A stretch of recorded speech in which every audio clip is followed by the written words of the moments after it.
Hey YouTube, JP Dillon. This is part 4 of the Sony kv-1942r. In the previous episode we pulled the deflection driver board and recapped it, resoldered it. There it is, looking all nice and pretty there.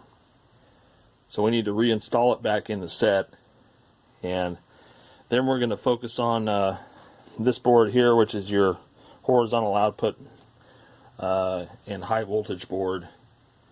We need to check some components there, replace a few caps, and again, lots of resoldering. So let's go ahead and get this thing situated so we can pop this board back in, give it a brief test to see if it's still going, and then deal with the horizontal output board. Alright, so I do have my fancy little map that I drew of all the connectors, although they seem to all be labeled, so I'm not too concerned about that. But knowing my luck, there would be that one time where that couple connectors weren't labeled. And we also discovered that the service literature I have for the 1941 is not the same as the 1942, although they look identical. The innards do differ.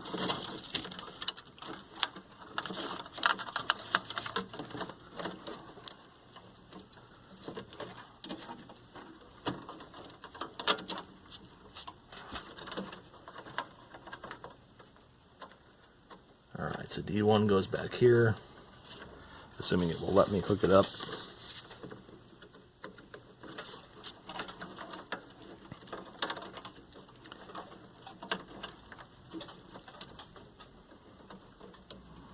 D2 goes here, and I like to push up from the bottom as I'm putting the connector on so that it doesn't stress the board too much. Let's see, I believe your D7, which is in the far back here.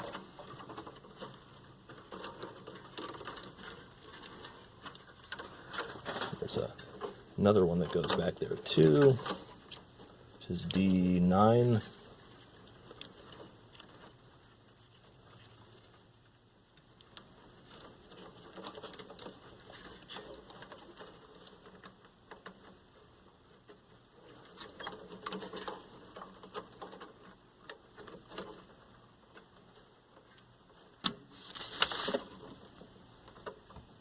D8 connector is like really stiff. And we got D5, which I have to make sure the routing's correct on. A lot of these need to get routed through the little holders at the front. And then we have D11. Here's D12. Here's D11. And D12 is going to be over here. Now, I don't remember if this was routed like this. Yeah, I think it was, because it does go through that holder there. And then we've got D3, which is behind this heatsink here.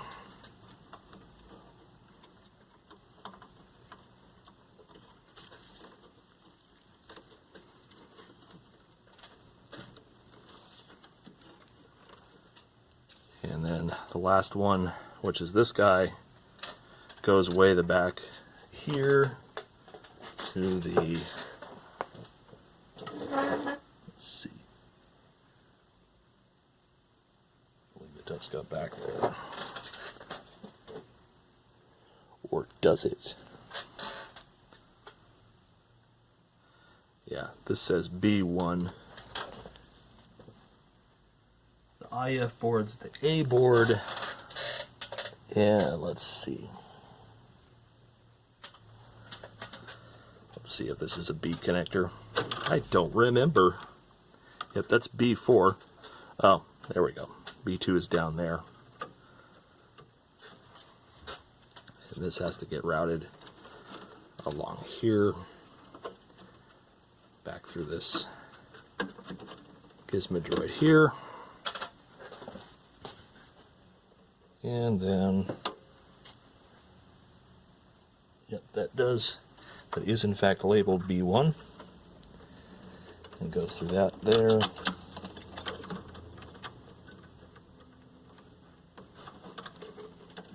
Mail's here like way early today. I just heard him drop it through the mail slot. Okay, so that's all hooked up. Let me slide this board completely into its holder. And then the 2 screws that hold it down. And let me go back to my long screwdriver so I don't bump into the neck board. Come on.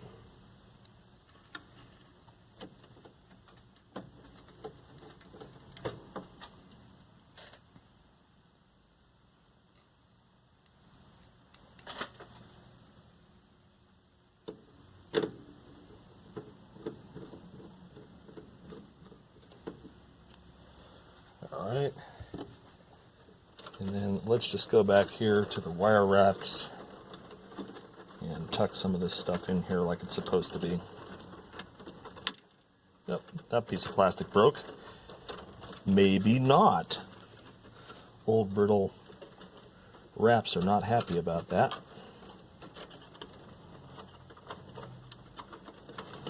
We'll just tuck it along the side then. Alright, so that board's in, all hooked up. So we're going to turn it on very briefly and see if it flies or if it fries. And I went over that board 2 or 3 times making sure that everything had been done correctly, but people make mistakes, so once we're done there, then we'll work on the HV board. And I still have yet to see if the width problem has been cured yet, but we'll find out, won't we? Alright, now's the big moment. Let's see what it does.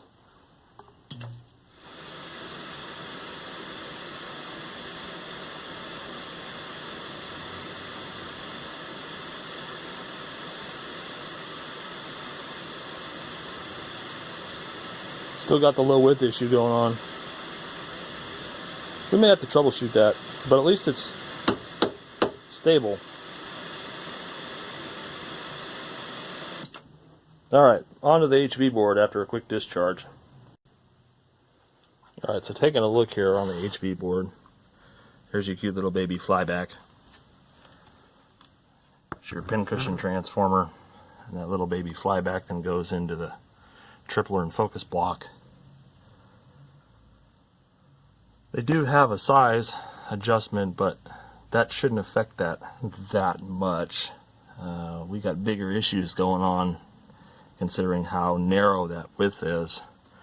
And that could be a waveform problem, that could be a voltage problem, that could be a capacitor problem. I'm more leaning towards the voltage problem than the capacitor problem, although we do have to check these things, and we do have to take a look at the drive side of the board. Here's your horizontal output transistor back there. And just take a look at this board and see if there's any obviously crummy solder. Although so far this board's probably the nicest looking of them.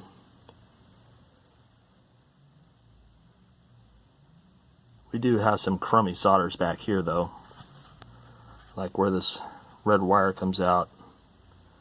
We can see that's pretty well degraded there. That's not loving life. And then the connections back here near the horizontal drive transformer, they're kind of crummy. There's your pincushion transformer. So yeah, I probably need some help. Let's mark where some of the capacitors are. I don't think that that's really gonna... The capacitor is not the cure-all here. There's something else going on, the reason why the waveforms are crummy. So you got this electrolytic here. Let's see, we got this electrolytic here. There's not many on this board. And let's see, that's a non-polar. Let's see what the other one was. You got one there. That big guy there. for your 32 volt supply, but you know, we didn't have any hum or anything.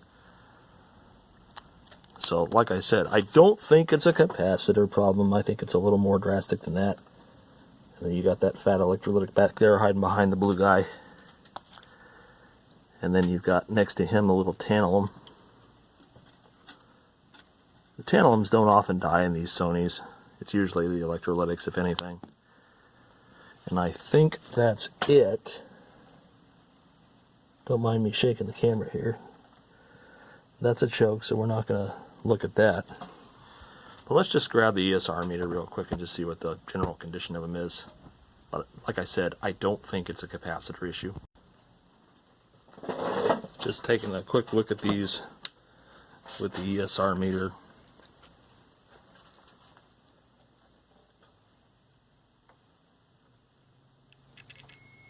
Yeah, he's fine. He's fine. He's definitely fine. He's fine. And this tantalum's probably fine too. See, like I said, that's not the issue. There's something else going on here in the drive circuitry. Don't really know what it is. We kind of have to troubleshoot it. Let's see if the service literature I have at least has the same deflection board. And then maybe we can better gauge what we're looking at. And just grabbing this, there are similarities, but they are different. For example, we have jumpers instead of a control. There are some components that are not here that are here on the other board. So again, although it looks damn near identical, I mean the 41 really does look identical on the front cover. I mean, it looks the same, but obviously the chassis is different. And yeah, so we're going to kind of fly blind on this one. I'm going to do some basic checks, although it could also be we do have to feed it a signal of some kind. I doubt it. It should have a raster on full width without a signal. So I do need to check the 32 volt supply for certain. There could be something else in here too, but just some brief checks here and see what's going on with it. So I'm just going to fire it up, check a few things very briefly. You obviously still got the width problem. I don't know if you can see it here.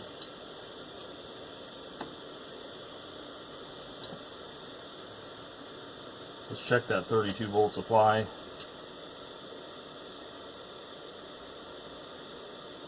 .17, that's pretty good. Let's check our B voltage, should be 200 volts. It's a little low. Yeah, it should be higher than that, but I don't think that 10 volt difference would really piss off the screen that much.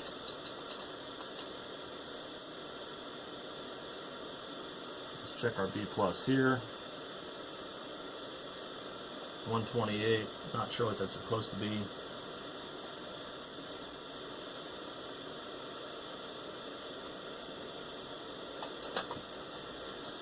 And you remember that we could smack it and the width would change, but it's not changing now. What I am going to do though,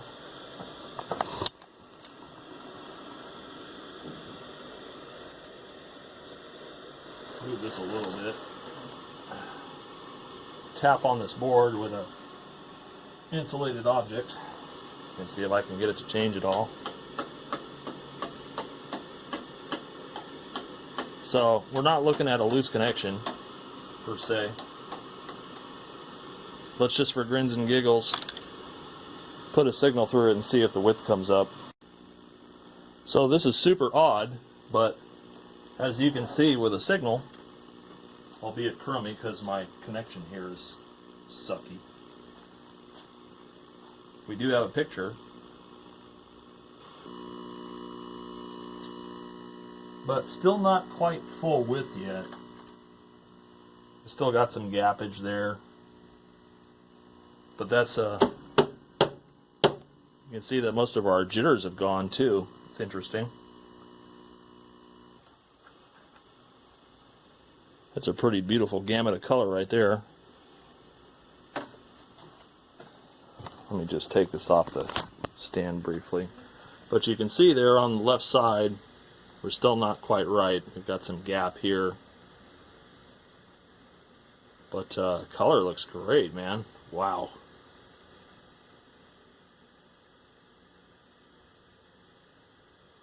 And it's funny how when I turn off the signal, the width goes down. Isn't that weird? Why does it do that?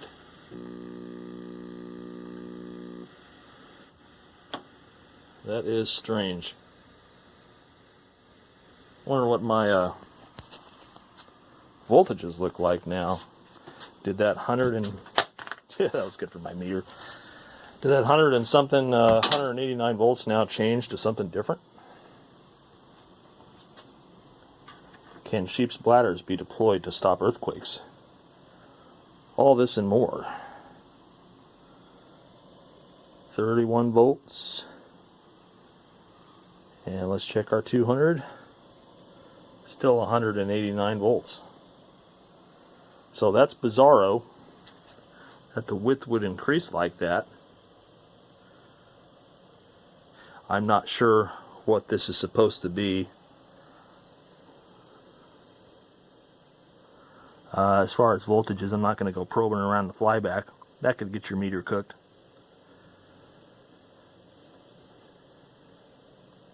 Now we could try going up a jumper size on the horizontal size here, because all this isn't, well, it's not a jumper, it's a connection. You can see that it's to these deflection coils that are strapped to the sides of the yoke here. So yeah, that's interesting. But it's strange that I have more width with a signal than without, which is totally bizarre. Now it's going to lose focus because it doesn't have anything to focus on. So let me turn this off for a minute, and let's change that to a wider setting, if it'll cooperate with me.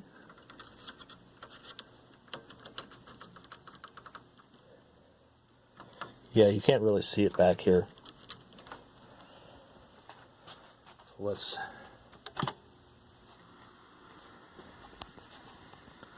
see what it looks like now. That didn't change it very much, only a little. Only a little tiny bit. And if we turn this off, we can see that our width still shrinks down. And strange how it varies with signal. Isn't that weird? So is there like a keying pulse or something like that?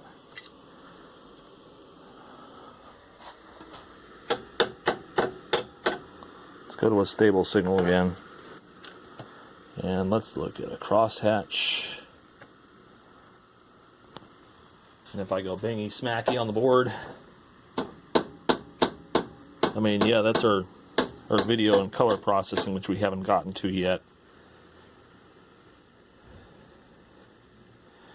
That does just about fill the screen. Just about.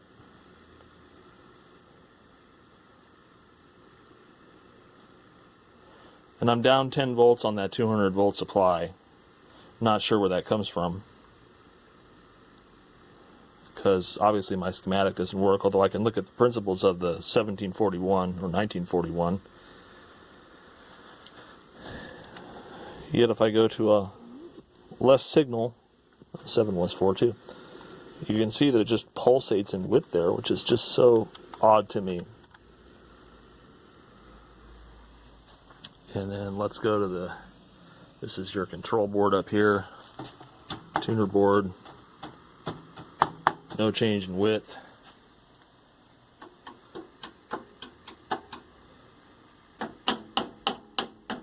Yeah, so not sure what's going on there. I may just adjust the size there and call it a day. I wonder if I can center the picture a little better with the little jumpers at the top here. This horizontal centering jumper, left to right. It shows currently a little more favoritism to the right, so maybe moving that too. So let's power down and change that jumper. Turn off my signal so I can see how well the raster is centered. But it's been on that setting for a long time. This is the quote-unquote center pin.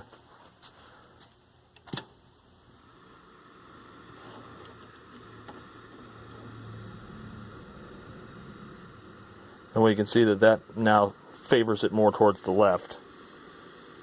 So it was better in the position it was. And you got a little fold over here on the right too. So weird. I'm one of those people that believes that, hey, if it's been on that setting forever and a day, it should work like that, right? So I think some tracing of that 200 volt line is something to look at, because I think it should, I think it should work on the original setting that it was. I mean, they provide adjustment for a reason, but the fact that my 200 volt supply is low may indicate something. Yeah. So we're going to kind of go back to the power supply board, because I noticed that the B voltages were a little bit low. And so down here we have a regulator adjustment there. And I think probably what I'll do, there is a test point there. I'm not sure what that test point is supposed to be. Let's see real quick. Yeah, we got a B plus test point there. Let's see, we got one down there. We got one there. Let's see if the 1741 has a similar power supply board. Maybe we'll get to figure out what those voltages are supposed to be. But I think I'm going to tweak that a bit and see if that resolves our width issue. Because like I said, although it doesn't seem like 189 out of 200 is all that bad, it is going to affect sweep and drive. And the question is how much. Don't really know how much. These are kind of cool. I always like looking at these because they have a horizontal output transformer, but that's not your flyback. The flyback's up here. And then that then drives into the tripler / focus divider and shit. So that's really kind of an interesting way of doing it. I think these use like an SG613 or something for the horizontal out, and it's, you kill them, they're hard to find and they're expensive, so yeah, don't do that. So anyway, let's see what the 1741 schematic says about the power supply board. So this one's definitely different in the sense that they have lower voltages. See, they've got a 158, a 135, and I think this one was a 200. Well, anyway, it's a similar board. Let's see what the board picture looks like. And you see it's like a way different board. It's not even really close to what the other one is. So I can only use that as kind of a reference. And on the internet, the 1942R, 2142R, 1742R, all the same chassis, different size picture tube. Not easy to find. And so you either got to pay 30 or 40 bucks for it, or just fly blind. And I think for the moment I'm going to fly blind. And I think we're just going to make the regulator adjustments until we get close to proper voltages at the test points for the 200 volt specifically, and see if there's any other ones that are noted like 130, 135, etc., and see if we can get those close. Because I think if we just get that right, our width problems will go away, and then we can finish replacing the couple caps on that horizontal outboard. And then the next episode we can move on to the video and the tuner and all that sort of thing. But let's kind of tweak it and see what we got going on. Alright, so with the set energized, I'm going to come over to this test point here. And that's 165. And then we got another one over here. Claims it's B voltage. That's 127. And then coming over here to the one that says 200 volt, we still got our 189 over there, which you can't really see. So what I think I'm going to do is we're going to adjust the B voltage, and just because I don't want to die today, make sure we got a well insulated tool. And let me see if I can capture the width while I'm making the adjustments with the front camera, and that way we can see better what I'm doing while I'm tweaking. Alright, so we're going to see if this helps. Holding it to the front here, like a tweaky.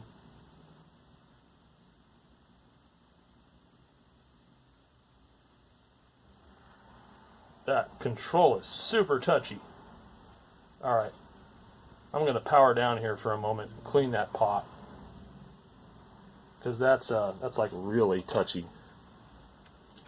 and I don't want to risk it going too high or too low. Alright, let's try this again.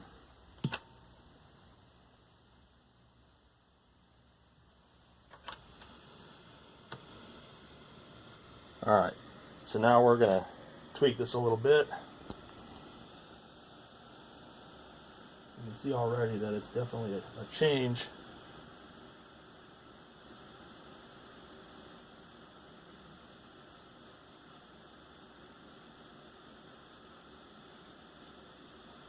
Alright, so that fills the screen, just about.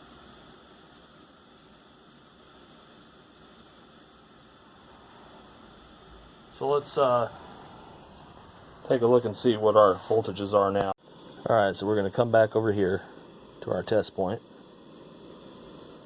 And we got 167, 139, and then coming over here to the 200 again, we got 206. That's a little on the high side. So let me tweak this just a little bit.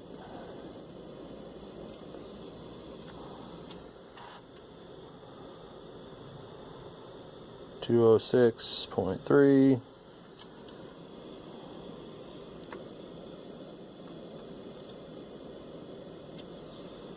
Let's check this again. 203.7.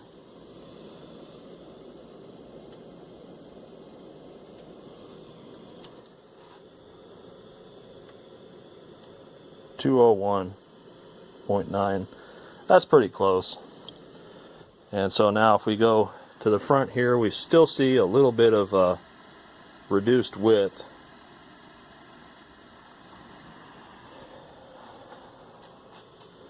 But I can probably now adjust it with the width sleeve. I just wanted to make sure that these voltages were right. Now, another question is, let's put this in the right spot.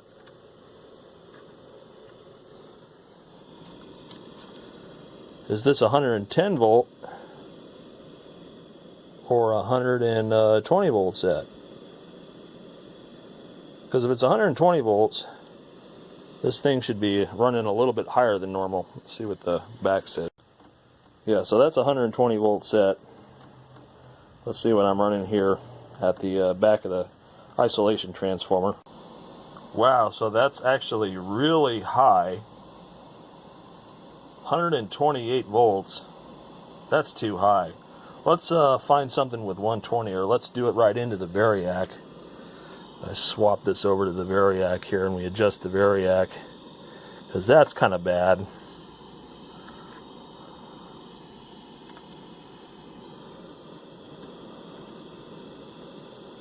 Come on now.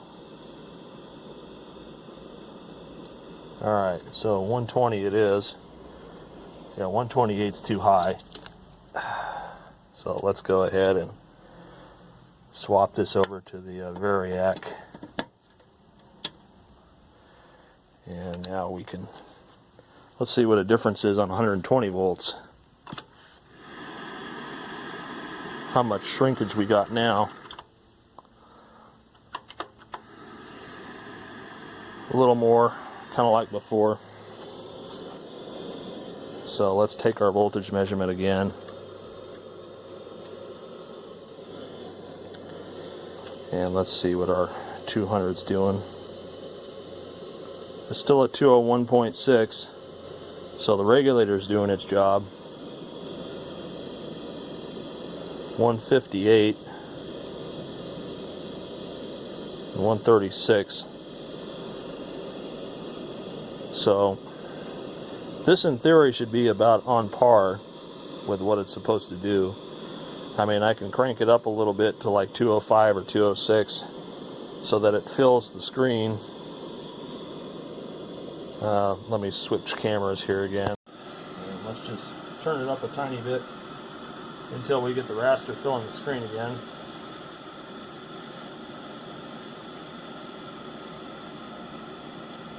So that should do that.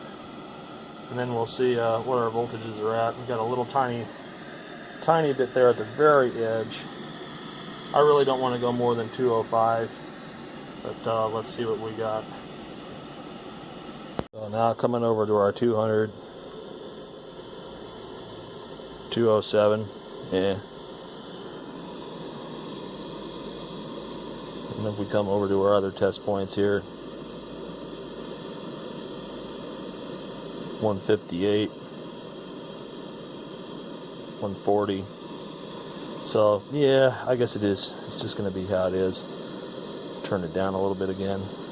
Let's hook a signal up and see how it looks with the signal applied, because as you remember, our width got a little bit wider when that happened. So with the signal generator attached, we got full raster. A little bit of tearing at the top there.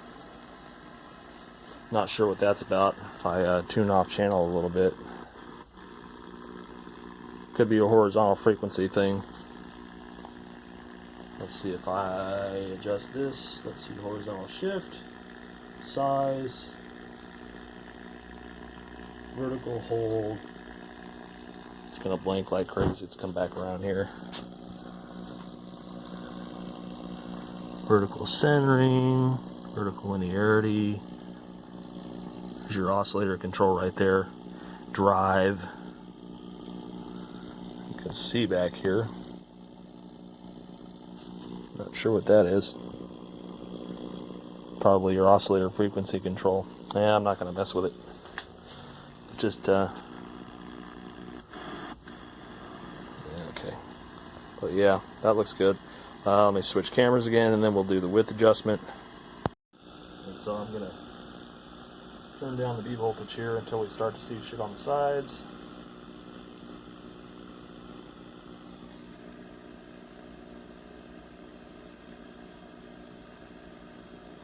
It's about right. A little tiny bit overscan there. So let's take our voltage measurement now. We got the little bit overscan. And coming to our test points. Got 202. That's good enough. So I'm not sure why the signal has such an influence on the width. That could just be how it's processed. I got a little bit of tear up top there. I don't know if that's my generator or whatnot. But so far it's looking pretty good. Let's switch back over to a that there. Lovely noise. Let's see here. Open this up. Turn my brightness down a little bit. Let's see, where's our picture control? Da, da, da, da, da. I do like that it has a nice bright picture. Those pots are like super touchy. Alright. Pretty good convergence to start off with. We got a little bit of error up here, but that's not too bad. Focus is pretty sharp too. And can we get any more out of the focus? No, that's pretty good. Pretty good. That's your H-stat there I was messing with, and there's your focus adjustment there. So let's see if I can get a little more tweaky here. It's pretty razor. That's pretty razor sharp. So out of curiosity, let's kind of take a halfway mark and let's see where our picture is now with DTV box hooked up. I couldn't understand it. A bunch of people walking up and down sand dunes in their pajamas. Yeah, that looks nice. Of what? Of leading empty lives. Bored me stiff. You have a point there, Daddy. Looks very nice. Thought you loved it. Oh, well, actually, I didn't really Flesh tones are good looking. I sort of liked it. But you're right. The pajamas were definitely boring. Let's see if I can grab this here real quick, get in the way of the camera. What I'd like to see is a real rip snorting west. Coronavirus variant that researchers believe is nearly the dominant strain here in California not only spreads more readily than its predecessor. It's just razor sharp, making it blank. The CRT on this one's just hot. It's just not much use. Whites are so bright, it doesn't defocus. It's got a crisp picture. I mean, just man, this thing's really coming together.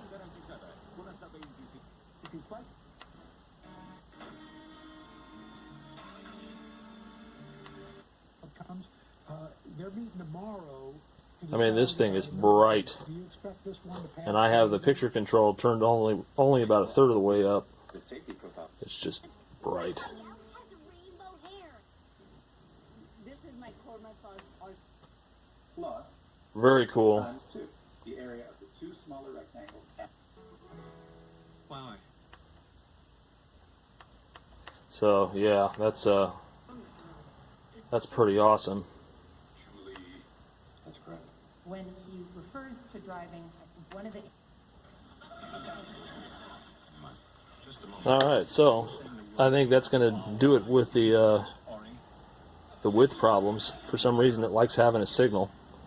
Not sure why. Maybe someone can explain that. But got the voltages dialed in. Looks good. We'll replace a couple caps on that sweep board. I think there's only 4 of them. Whoop-de-doo. And then we'll wrap this episode up. And in the next one, we'll yank the IF and color board. This thing's... this picture makes me happy. Alright, so you can see there the areas that I've circled that are caps. There's not a whole lot there to take out. You got this one here, these 2, and then there's one there at the bottom. The tantalum one I'll probably leave in, but let's make another little annotation here, a little location map, so that I know what these things are and where they are. So give me a second here to draw that out.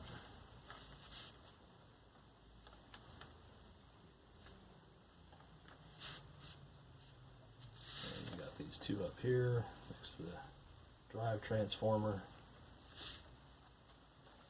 And because I got light for the cameras blaring in my face,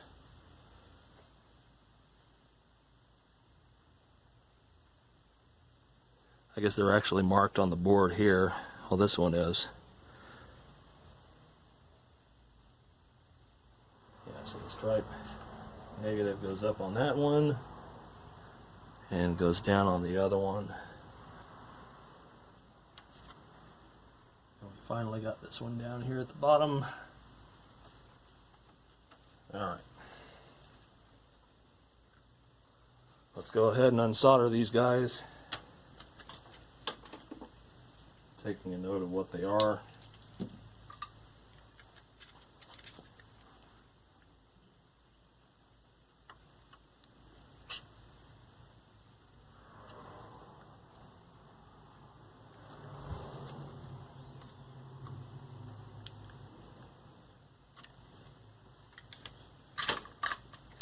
So Yankee number 1.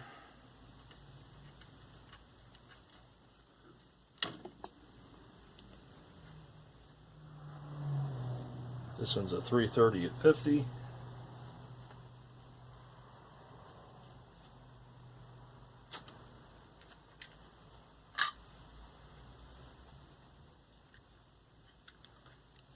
Yankee number 2.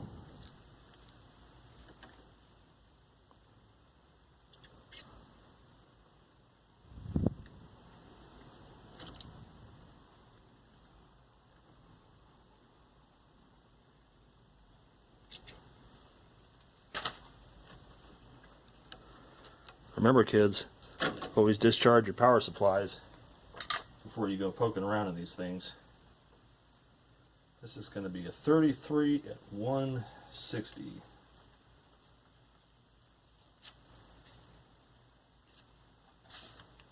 And then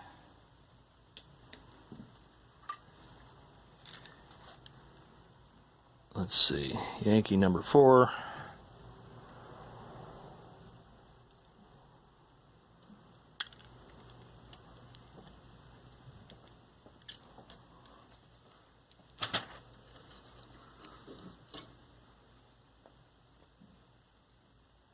So 4.7, 250. And that's going to go towards the front.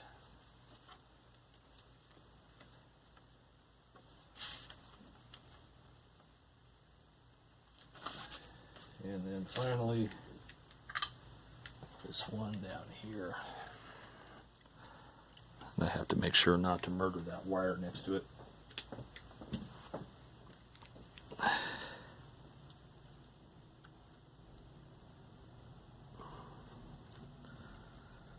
Things are not cooperating for me today.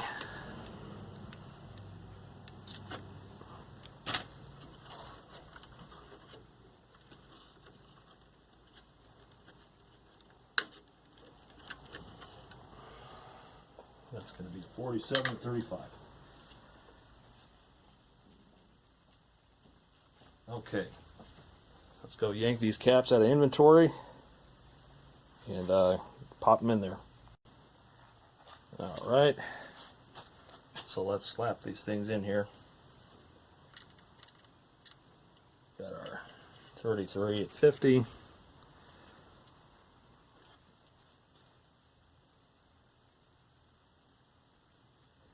The 33 at 160.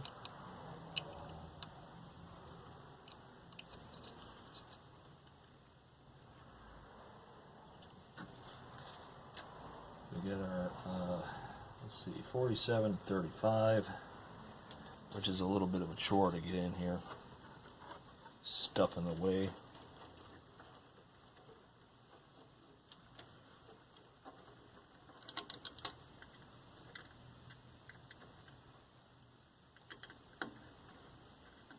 Okay. And then our 4.7 or 250. I don't have a 4.7 on hand. I've got a 3.3 and a 2.2, and I don't think it's going to care much if there's a slight increase in capacitance. That's probably your V-boost filter.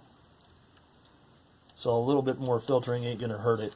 So we'll do a 3.3 from the back of the front side and another 2.2 in parallel on the top of that one. So let's go ahead and solder these guys in.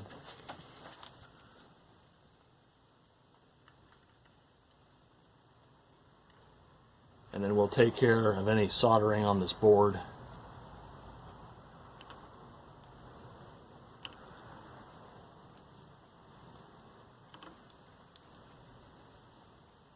And after we do that, we'll fire it up and see what changes are, if any. I doubt it. This seems to have been the most stable out of all the boards. You can tap on this one and nothing would change. That's good.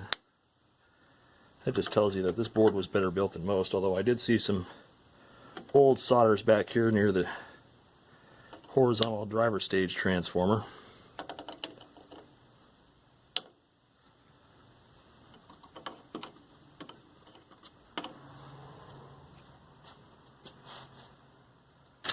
So let's tack in our 2.2 on top of the 3.3.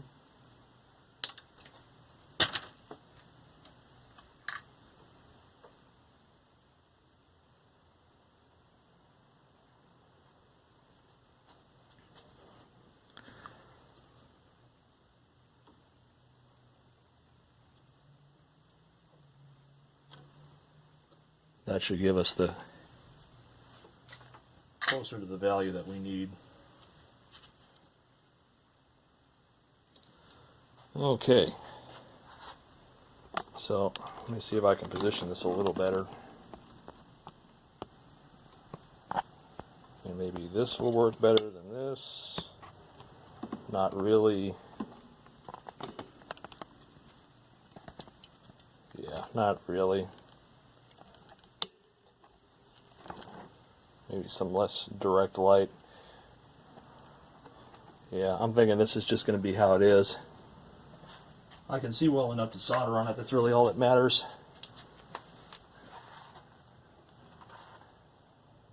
And so there are some connections back here that I was particularly concerned with. The rest of the board soldering actually looks really nice. It doesn't have that crystallized appearance like the other ones do. So I'm more or less inclined to just leave it.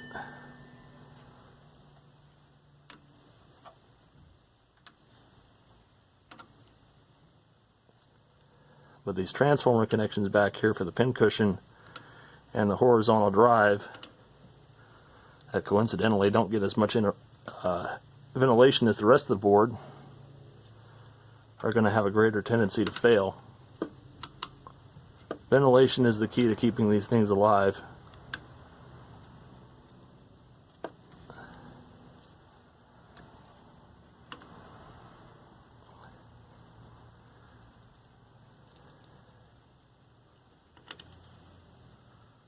Some of these I'm not too happy with the soldering on, but I'm just going to take care of those.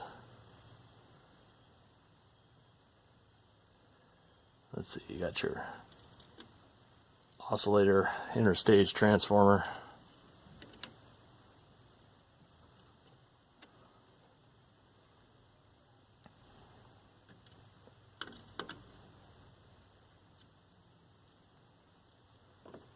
Yeah, the fact that this doesn't need a ton of resoldering suggests that the board was made in another plant.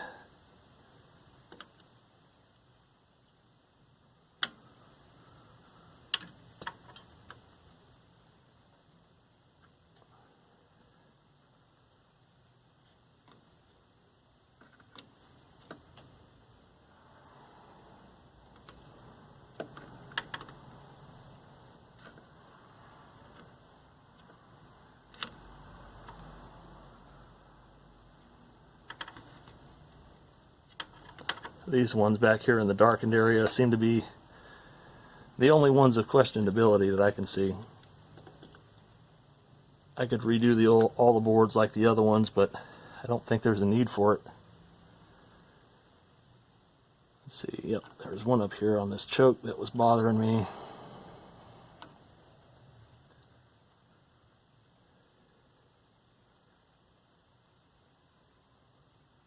Otherwise, these all look pretty good.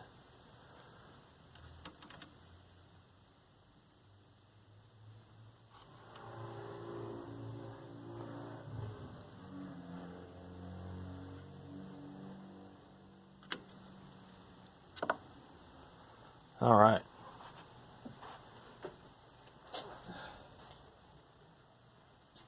So let's go ahead and fire it back up and see what our picture looks like, if any changes. I doubt it, but doesn't hurt.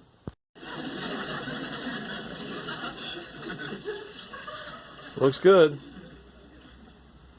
Except that my turn. Ignore the jump. That's actually the program, because you can see when the jump occurs, the icon doesn't move. The turn indicator wasn't working. That changes the situation completely. Does it? Oh, it sure So does. this thing's looking real good now. That signal isn't visible. A is Nice bright picture. guilty. Sorry, uncle. So there you have it. That's going to conclude part 4. In part 5 we'll do the IF and color boards and recap and resolder them, because they're still a little touchy. But this is coming along really well. Depending on how it looks formatted with what I intend to use this for, which is my old video game consoles, I may tweak with the size configuration on that drive, on that horizontal output board a bit, or I might not. I might just leave it. But right now it's got great picture, great flesh tones. The camera really just doesn't do it justice. So, hope you guys enjoyed this episode. Stay tuned for part 5, and we'll get further into this one.